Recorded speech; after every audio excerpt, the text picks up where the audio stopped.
Gazzini de Filipinas. Hace falta explicar el por qué ella representó a su país en el Miss Universo 2019 alcanzando el top 20 y claramente quedó con set de corona porque ha regresado más espectacular que nunca. Y de ganadora hasta el momento, porque todo puede pasar, tengo a Venezuela de la mano de Stephanie Gutiérrez, quien fue Miss Venezuela 2017 y segunda finalista del Miss Universo 2018. Uno de los regresos más virales, ya que esta reina se volvió un ícono en los concursos, por lo que superarla no será tarea fácil, ya que ella estará tirando shampoo y del bueno con ese cabello bastantes veces. Pero quiero saber ahora si coinciden con mis favoritas o tenían a otras. Yo los leo. So yun mga kapolitika, inyo pong napanood at narinig yung pinaka-latest na hot pick or mga early favorite dito sa mga ganap na MJ All-Stars 2026 sa susunod na buwan. Inilabas na po nitong kilalang Latino influencer or vlogger ang kanyang hot pick dito sa nasabing beauty competition, habang inihintay natin ang iba pang mga ipapakilalang mga delegates or mga representative sa MGI All-Stars. So number 5, pasok sa top 5 mga kapolitika itong ating maging pambato, isa sa mga pambato ng Pilipinas na si Gazzini Granados.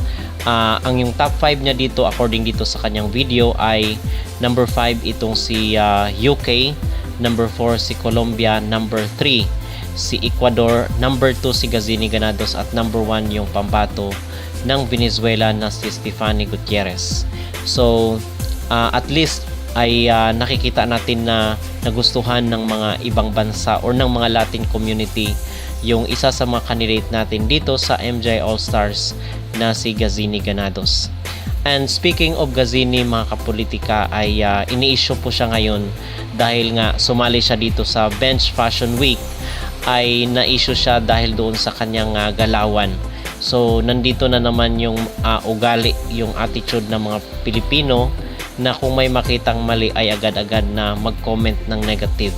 Kasi doon sa kanyang pagrampa sa Bench Fashion Week ay marami ang mga pumuna sa kanya na sabi nila is hindi daw pang MGI ang galawan ni Gazzini, kasi itong as far as we know itong MGI All-Stars ay meron itong similarities actually sa MGI kasi nga pareho lang naman yung may-ari nito si Nawat.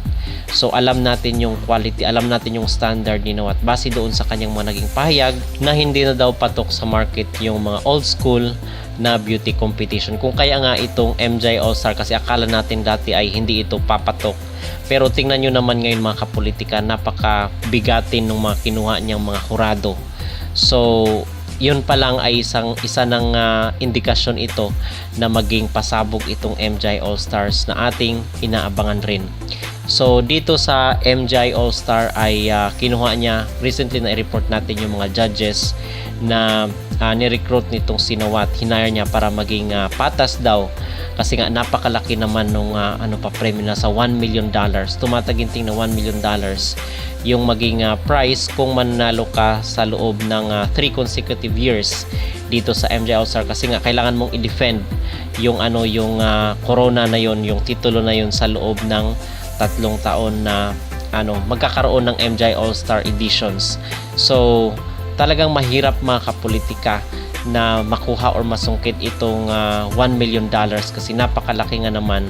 Talagang masasabi natin na dadaan sa butas ng karayom yung kandidata. Kung kaya kasi kung sinawat lang yung maging judge dito sa sa MJ All-Stars ay pwedeng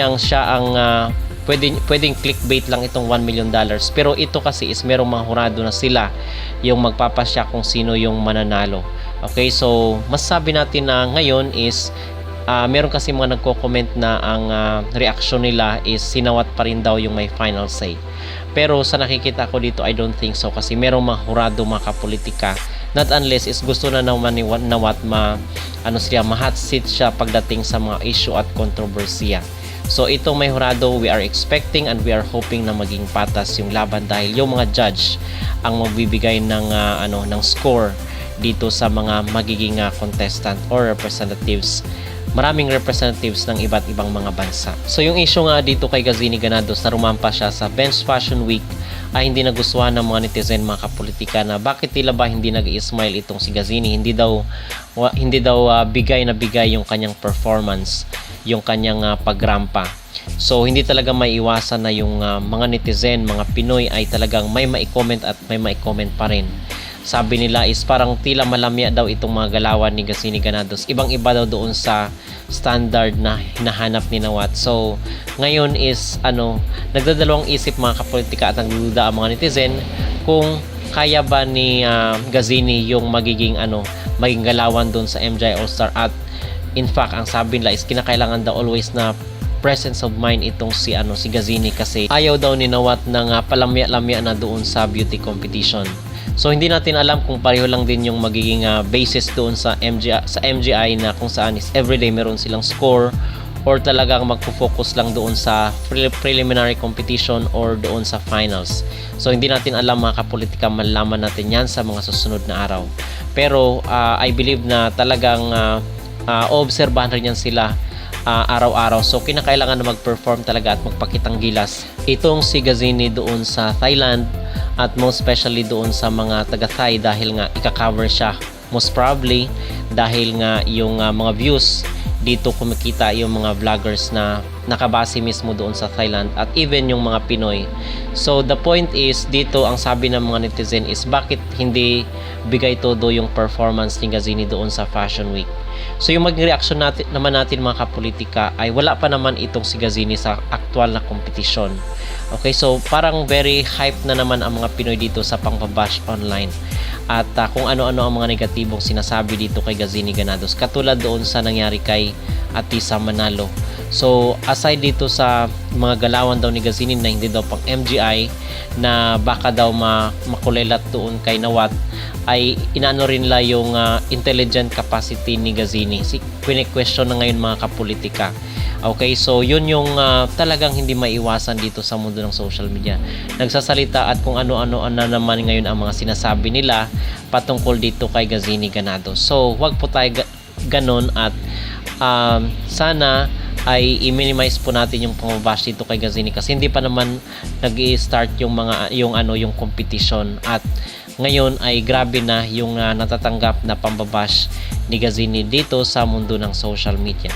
So sana mga kapolitika is i-minimize natin or kung hindi man maganda yung sasabihin natin is wag na lang po natin i-comment. Okay? Kasi alam naman natin na merong team itong si Gazini na nagmo-monitor sa kanya, tumitingin sa kanya at hinahasa siya parang dito sa bakbakan niya sa MGI All-Stars. Okay? So yun po ang aking masabi at maging reaksyon dito sa mga nagtatapon na ngayon ng issue kay Gazini Ganados na hindi pa nga nagsisimula ang kanilang bakbakan dito sa MGI All-Stars First Edition 2026 nagaganapin sa bansang Thailand. So kung kayo po ang tatanungin mga kapolitika, ano po ang inyong masasabi dito sa naging pahatpik ngayon ng Latino influencer, kilalang vlogger sa Latin community na kung saan ay top 2 itong si Gazini Ganados dito sa kanyang base sa kanyang analysis sa MGI All-Stars. At ano rin po ang inyong magreaksyon dito sa mga patama ngayon ng mga netizen kay Gazini sa mundo ng social media na baka mangulilat daw doon pagdating sa kompetisyon dahil iba daw ang kanyang galawan sa standard ni Nawat. Mag-comment down below at huwag kalimutang mag-like at mag-subscribe na rin kayo para updated kayo sa ating mga latest issue.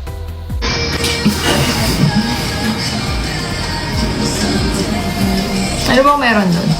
Saka tuso ng central bank.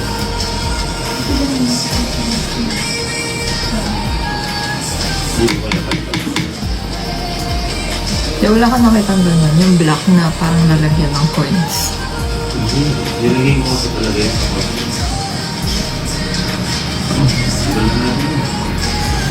Gana?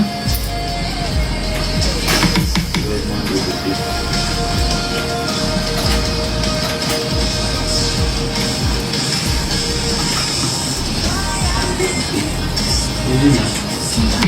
Paano? Dati 5 lang, ganyan. May mga benta na sila.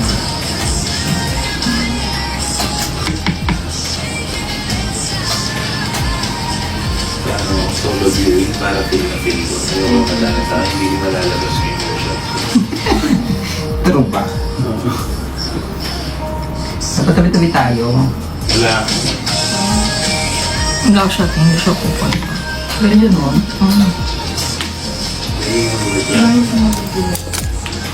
Ay, shucks. Di ako nakapag...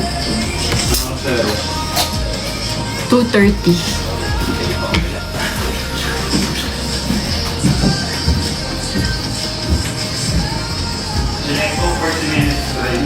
Oo, sige. 40 lang? Ganda, umalis na kung ano pala, 3. 3 na. Tama? Tama.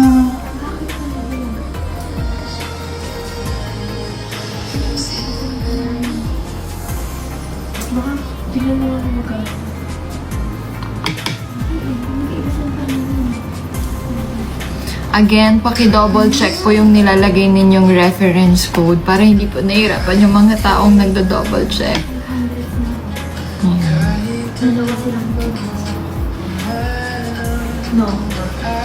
At saka, thank you so much po sa mga bumili na ng tickets.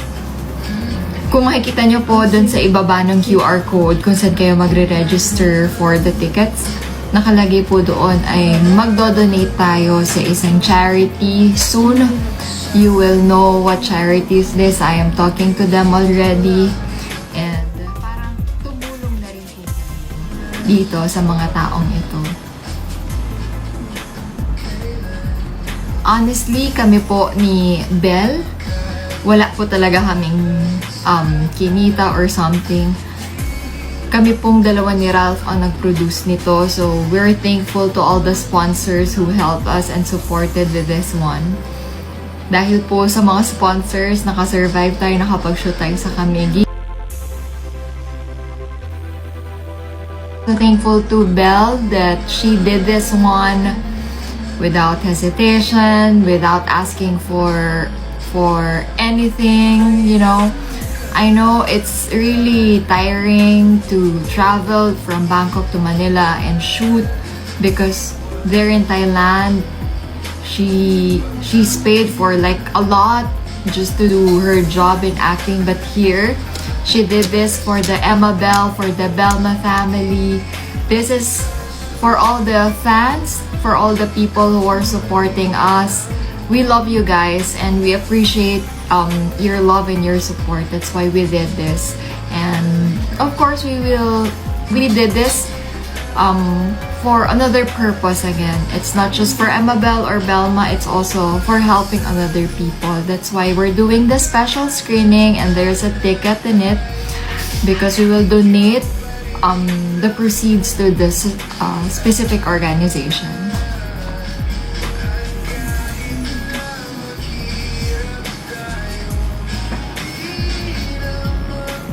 So yun, narinig niyo ba ako? Charot.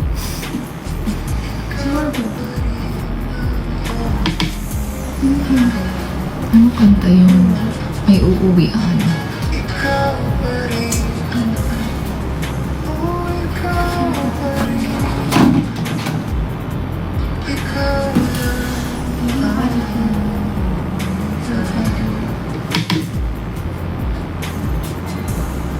Actually, hindi ko makita yung makeup ko kung okay ba or what.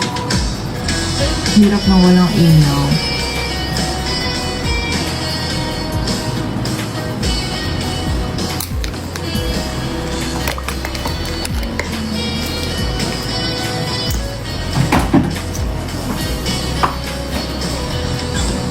Hindi yung nag-ilaw. True. Bibili na nga ako mamaya. TikTok baka naman.